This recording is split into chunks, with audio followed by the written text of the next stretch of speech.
আসসালামু আলাইকুম, স্বাগত জানাচ্ছি আরটিভির মধ্যাহ্নের সংবাদে। আপনাদের সাথে আছি আমি পারভিন মিতু। বাংলাদেশের ইতিহাসের মোড় ঘুরানো দিন ৭ই নভেম্বর, জাতীয় বিপ্লব ও সংহতি দিবস। ১৯৭৫ সালের এই দিনে জিয়াউর রহমান মুক্তির মশাল হয়ে জ্বলে উঠেছিলেন ব্যারাক থেকে সাধারণের অন্তরে।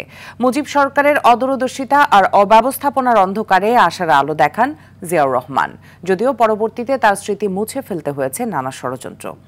তবে সে জাল ছিঁড়ে জিয়াউর রহমান জায়গা করে নিয়েছিলেন মানুষের মনে। ঐতিহাসিক বিপ্লব ও সংহতি দিবস নিয়ে মাইদুর রহমান রুবেলের প্রতিবেদন।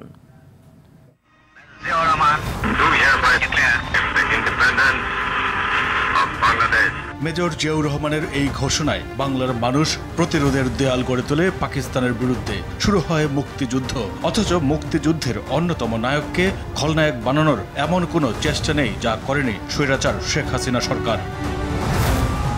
১৯৭৫ নভেম্বরের শুরুতে যে অনিশ্চয়তা, শঙ্কা ঘিরে ধরেছিল দেশকে, তার অবসান ঘটে ৭ই নভেম্বর।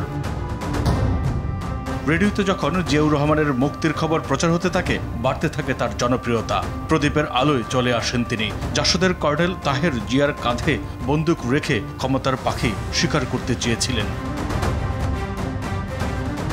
ঘটনা প্রবাহের শেষ অঙ্কে জেনারেল জিয়া নেতার ভূমিকায় অবতীর্ণ হন। সবকিছু চলে আসে তার নিয়ন্ত্রণে। সেনাবাহিনী ও জনসাধারণের মধ্যে জনপ্রিয় ছিলেন জিয়া, যে কারণে শেষ পর্যন্ত কর্নেল তাহের টিকতে পারেননি।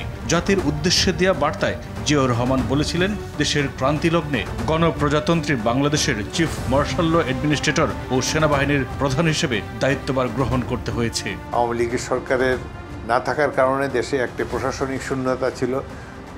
জনগণ এবং সৈনিকদের অনুরোধে জেনারেল জিয়াউর রহমান এই শূন্যতা পূরণে এগিয়ে আসেন এবং সিপাহী জনতার সমর্থন নিয়ে তিনি রাষ্ট্র পরিচালনার দায়িত্ব গ্রহণ করেন।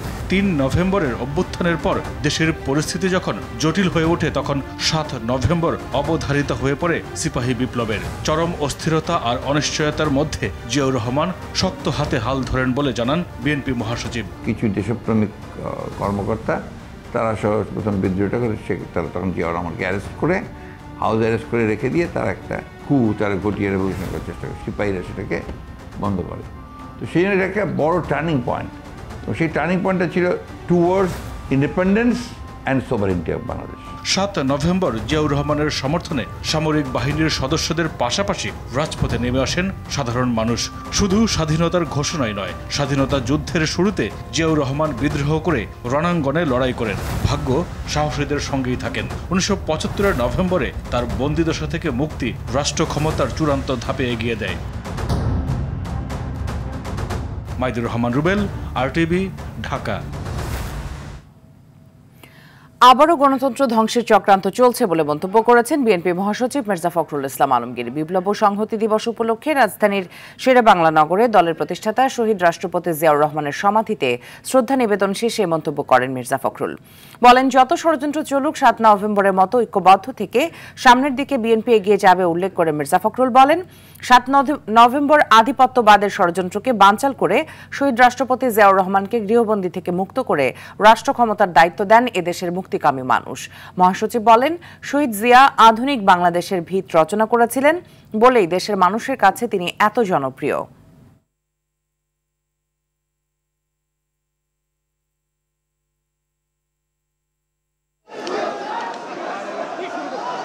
যখন বাংলাদেশে বিভিন্ন রকম এই গণঅভ্যুত্থানের পরে যখন বিভিন্ন রকমভাবে একটা প্রচেষ্টা চক্রান্ত চলছে গণতন্ত্রকে আবার ধ্বংস করার জন্য, সেই মুহূর্তে এই ৭ই নভেম্বর বিপ্লব ও সংহতি দিবস আমাদেরকে সেই পথেই যেতে উৎপাদিত করে, যে পথে সত্যিকার অর্থে আমরা বাংলাদেশে গণতান্ত্রিক রাষ্ট্র নির্মাণ করতে পারবো। গণভোটের বিষয়ে রাজনৈতিক দলগুলো সিদ্ধান্ত নেবে বলে জানিয়েছেন প্রধান উপদেষ্টা প্রেস সচিব মোহাম্মদ শফিকুল আলম। সকালে নেত্রকোনা সার্কিট হাউস প্রাঙ্গণে স্থানীয় সাংবাদিকদের সঙ্গে মতবিনিময় কালে তিনি এসব কথা বলেন। এ সময় প্রেস সচিব বলেন, সংসদ নির্বাচনের আগে গণভোট অথবা সংসদ নির্বাচন এবং গণভোট একসঙ্গে হবে কিনা এই বিষয়ে রাজনৈতিক দলগুলো ঐক্যমত্যের ভিত্তিতে সিদ্ধান্ত নেবে। আসন্ন জাতীয় সংসদ নির্বাচন ঠেকানোর শক্তি কারো নেই। এই নির্বাচন বাংলাদেশের ইতিহাসে সর্বশ্রেষ্ঠ নির্বাচন হবে বলেও আশা প্রকাশ করেন তিনি। জেলা প্রশাসক, পুলিশ সুপার সহ অন্যান্যরা এই সময় উপস্থিত ছিলেন।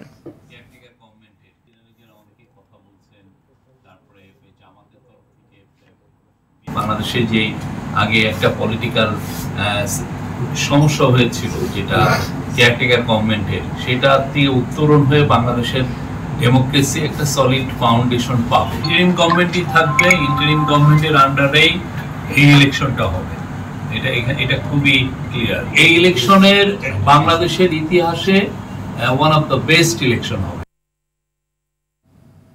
চট্টগ্রামের বায়াজিত রাউজানে গোলাগুলিতে হতাহতের ঘটনার মূল হোতা ইশতিয়াক চৌধুরী প্রকাশ অভিসহ 6 জনকে গ্রেপ্তার করেছে র্যাব 7। ঘটনার পর থেকে তারা পলাতক ছিলেন। র্যাব বিভিন্ন জায়গায় অভিযান চালিয়ে তাদেরকে গ্রেপ্তার করে। দুপুরে সংবাদ সম্মেলনে র্যাবের পক্ষ থেকে বিস্তারিত জানানোর কথা রয়েছে। এদিকে দুটি ঘটনায় এখন পর্যন্ত কেউ মামলা করেনি। পুলিশ বলছে খুব দ্রুত সময়ের মধ্যে আসামিদের গ্রেপ্তার করা হবে। ইতোমধ্যে 6 জনকে গ্রেপ্তার করা হয়েছে। বাকি আসামিদেরকে ও খুব দ্রুত সময়ের মধ্যে গ্রেপ্তারের আশা আইন শৃঙ্খলা রক্ষাকারী বাহিনীর।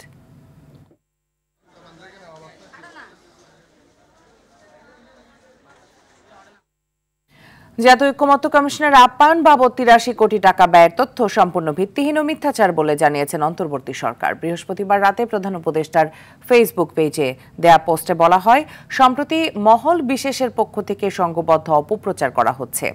সংশ্লিষ্ট তথ্যের যথার্থতা যাচাইয়ের কর্তৃপক্ষের সঙ্গেও যোগাযোগ করেনি।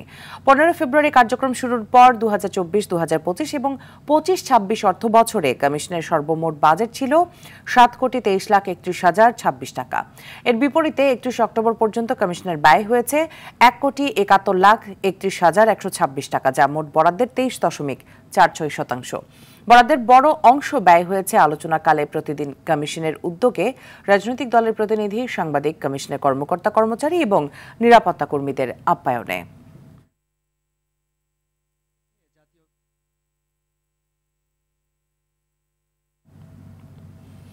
সবজির দাম কমিয়ে বাজারে কিছুটা স্বস্তি ফিরলেও হঠাৎ পেঁয়াজের দাম প্রায় দ্বিগুণ। দামের সাথে সাথে ক্রেতার উদ্বেগও বেড়ে দ্বিগুণ। ৬৫ থেকে ৭০ টাকার পেঁয়াজ এক সপ্তাহে কেজিতে বেড়ে এখন বিক্রি হচ্ছে ১১০ থেকে ১২০ টাকায়। সরবরাহ সংকট নয়, এই মূল্য বৃদ্ধির কারণ হিসেবে সিন্ডিকেটের কারসাজিকেই দোষছেন বাজার বিশ্লেষকরা। এ অবস্থায় সরকারকে দ্রুত বাজার তদারকি ও সিন্ডিকেট নিয়ন্ত্রণে ব্যবস্থা নেওয়ার পরামর্শ ক্রেতাদের। এদিকে শীতকালীন সবজির সরবরাহ বাড়ায় শিম, বেগুন, করলা সহ বিভিন্ন সবজির দাম কেজিতে ২০-২৫ টাকা কমেছে, ফলে অনেকটা স্বস্তির শ্বাস ফেলছেন ক্রেতারা। তবে টমেটো, গাজর সহ কিছু সবজির দাম এখনো চড়া। এছাড়া স্থিতিশীল ডিম, মাছ, মুরগি সহ বেশ কিছু মুদি পণ্যের দাম এখন বর্তমানে ১২০ টাকা কেজি হয়ে গেছে। যেহেতু আমরা ওইরকম স্যালারিতে চাকরি করি না, কারণ বাজারে আসছি যাতে একটু স্বল্প মূল্যে পাই, কিন্তু সেইটা আমরা পাচ্ছি না। গৃহস্থের কাছে পেঁয়াজ নাই, পেঁয়াজের সমস্যা এই জন্য এই দাম বাড়তি। সরকারের তদারকি টিম রাখা দরকার, যাতে সিন্ডিকেট না হইতে পারে, না করতে পারে। বাজার পরিস্থিতির খবর জানাতেই রাজধানী কারণ বাজারে আছেন সহকর্মী হাসান মাহমুদ। সরাসরি চলে যাচ্ছি তার কাছে। হাসান, পেঁয়াজ সিন্ডিকেট নিয়ে খুচরা বিক্রেতারা কি বলছেন? অন্যান্য সবজির দাম কেমন?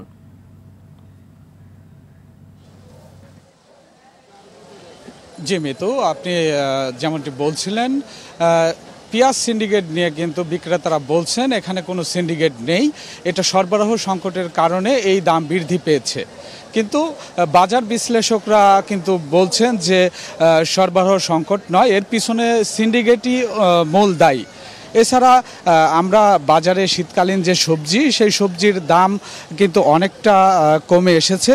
প্রতি কেজি পটল বিক্রি হচ্ছে ৬০ টাকায়, মূলা ৫০ টাকা, ঝিঙ্গা ৬০ টাকা, কচুরলতি ৮০ টাকা, চিচিঙ্গা ৬০ টাকা, বরবটি ৮০ টাকা। বাজারে নতুন ওঠা শালগম প্রতি কেজি ১০০ টাকায় বিক্রি হচ্ছে। এছাড়া স্থিতিশীল রয়েছে ডিম, মাছ, মুরগি সহ বিভিন্ন নিত্যপণ্যের দাম। তবে আপনি বলছিলেন পেঁয়াজের দাম, সপ্তাহের ব্যবধানে পেঁয়াজের দাম কিন্তু ৭০ টাকার পেঁয়াজ এখন বিক্রি হচ্ছে ১১০ থেকে ১২০ টাকায়। এতে অনেকটাই অস্বস্তি প্রকাশ করেছেন ভোক্তারা।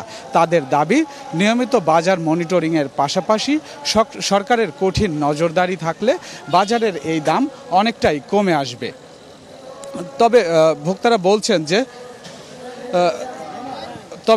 ভোক্তাদের দাবি, নিয়মিত বাজার মনিটরিং করলে এই দাম অনেকটাই স্থিতিশীল পর্যায়ে থাকবে। এই ছিল আমার কাছ থেকে মিতু। ভয়াবহ রূপ নিয়েছে ডেঙ্গু পরিস্থিতি।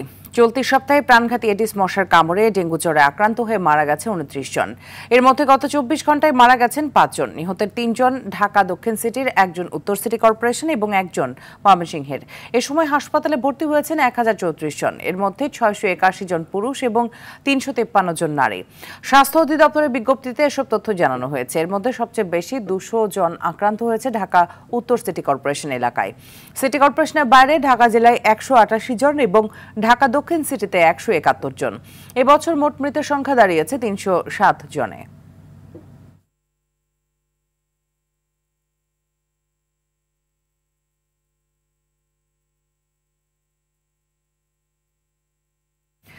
ডেঙ্গু এখন আর শুধুমাত্র শহরের মধ্যেই সীমাবদ্ধ নেই। বগুড়ার প্রত্যন্ত গ্রামাঞ্চলেও ছড়িয়ে পড়েছে ডেঙ্গু। তবে স্থানীয়দের অভিযোগ, রাজধানী ঢাকার বাইরে মশা নিয়ন্ত্রণ বা অন্য কোনো ধরনের উদ্যোগ নেই। বগুড়া জেলা সিভিল সার্জনের তথ্য অনুযায়ী গতকাল পর্যন্ত জেলায় ডেঙ্গু আক্রান্ত রোগী ভর্তি রয়েছেন মোট 35 জন। দর্শক, এ বিষয়ে আরও জানাতে বগুড়া থেকে সরাসরি যুক্ত হচ্ছেন আমাদের সহকর্মী শাহাদাত জামান। শাহাদাত, জানাবেন ডেঙ্গু নিয়ন্ত্রণে প্রশাসন কোনো উদ্যোগ নিয়েছে কিনা?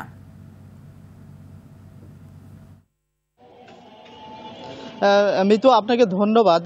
আপনাকে একটি চাঞ্চল্যকর তথ্য জানাতে চাই যে ডেঙ্গু কিন্তু এখন শহরের মধ্যে সীমাবদ্ধ নয়, শুধুমাত্র ঢাকা বা দেশের বিভিন্ন জেলা শহরগুলোর মধ্যে সীমাবদ্ধ নয়। ডেঙ্গু কিন্তু এখন প্রত্যন্ত গ্রাম অঞ্চলে ছড়িয়ে পড়েছে এবং আপনি জেনে অবাক হবেন যে আমরা এখন যেখানে রয়েছে এটা হচ্ছে বগুড়া সারিয়াকান্দি উপজেলা স্বাস্থ্য কমপ্লেক্স হাসপাতাল।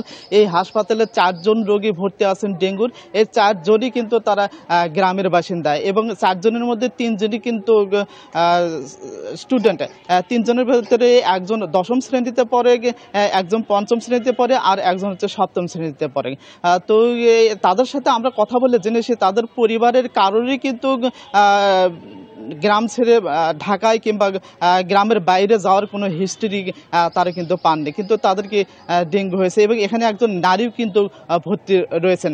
আপনাকে আরও একটি তথ্য জানাতে চাই যে বগুড়া সিভিল সার্জন কার্যালয়ের তথ্য অনুযায়ী বগুড়া জেলায় কিন্তু এ পর্যন্ত 39 জন ডেঙ্গুর রোগী ভর্তি রয়েছেন এবং এর মধ্যে 18 জন বগুড়া শহীদ জিয়াউর রহমান মেডিকেল কলেজ হাসপাতালে, 10 জন Bogura TMSS Rafatullah medical college হাসপাতালে, 3 জন 250 শয্যা বিশিষ্ট বগুড়া মোহাম্মদ আলী হাসপাতালে, 2 জন বগুড়া শেরপুর উপজেলা স্বাস্থ্য কমপ্লেক্স হাসপাতালে, একজন কিন্তু শিবগঞ্জ উপজেলা স্বাস্থ্য কমপ্লেক্স হাসপাতালে ভর্তি আছে। আপনি যেটা জানতে চেয়েছিলেন যে এই জেলাতে ডেঙ্গুতে প্রশাসনের কোনো কার্যকরী পদক্ষেপ রয়েছে কিনা, আসলে আমরা দেখেছি যে ডেঙ্গুর প্রচার অভিযান কিংবা ডেঙ্গু মশাকে নিধনে কিন্তু কার্যকরী কোনো পদক্ষেপ কিন্তু এই বগুড়া জেলায় কিন্তু চোখে পড়েনি। এই ছিল আমার কাছ থেকে বগুড়া থেকে ডেঙ্গু পরিস্থিতি নিয়ে সর্বশেষ। ফিরে যাচ্ছি স্টুডিওতে।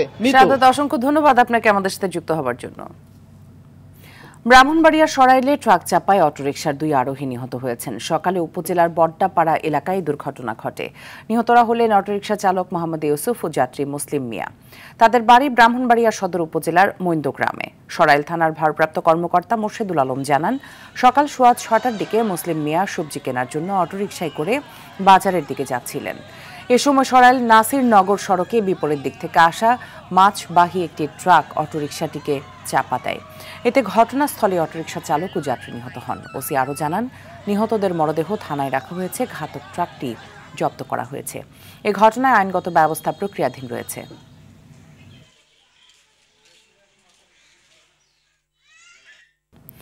বাজারে ইলিশের সরবরাহ বিষয়ে জানাতে বরিশাল থেকে সরাসরি যুক্ত হচ্ছেন সহকর্মী আরিফুল ইসলাম।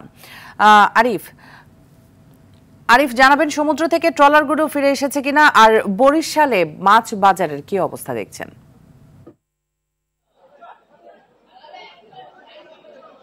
জি মিতু, ধন্যবাদ আপনাকে। আসলে আপনি যেমনটি বলছেন, বরিশালের বাজারে কিছু মাছ সরবরাহ সবসময় থেকে থাকে, তবে কম আর বেশি। আজকের চিত্রটি কিন্তু গত সপ্তাহের চেয়ে একটু আলাদা।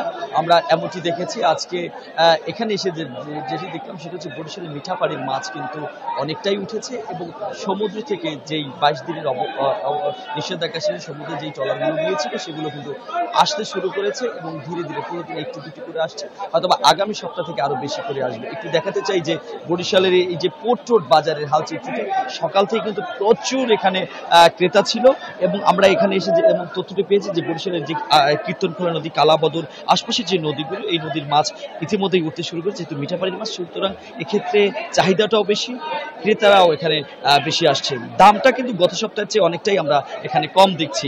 আমরা এখানে আড়তদারদের সাথে কথা বলছি, তারা বলছেন যে 1 কেজির যে মাছটি সেটি কিন্তু এখন 2600 টাকা কেজি বিক্রি হচ্ছে, যেটি গত সপ্তাহে 3600 টাকা বিক্রি হতো। অপরদিকে 800 গ্রামের যে মাছগুলো সেগুলো এখন 2200 টাকায় বিক্রি হচ্ছে। 500 গ্রামের যে মাছগুলো সেগুলো 1600 টাকা কেজি দরে বিক্রি হচ্ছে।